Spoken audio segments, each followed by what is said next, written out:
Bonjour Geoffrey. Bonjour Angie, bonjour Paul, bonjour tout le monde. Et tu en parlais il y a quelques instants. Effectivement, aujourd'hui, c'est la journée mondiale sans Facebook. J'ai appris ça tout à l'heure sur Facebook, du coup, ouais, c'est fou, hein, c'est fou. C'est comme quand on te dit de te connecter au service client par Internet pour prévenir que t'as plus Internet. Oui.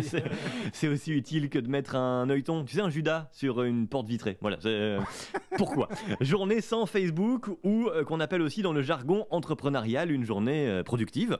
T'as remarqué le temps qu'on peut perdre là-dessus à regarder rien. En 10 minutes perdues, t'as appris que Robert avait fait 7,8 km autour de son quartier et qu'en penchant l'image, oh, ça dessine un zizi.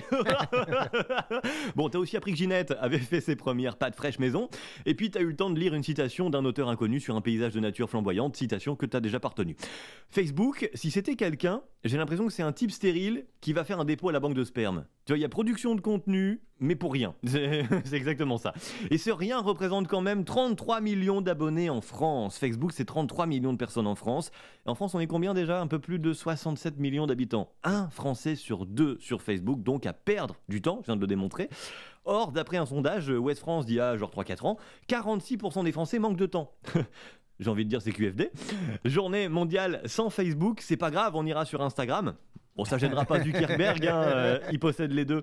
Non, et puis Facebook est devenu ringard. J'entendais une ado de 18 ans dire ça dans un reportage à la radio. Ouais, Facebook c'est ringard, nos grands-parents sont dessus.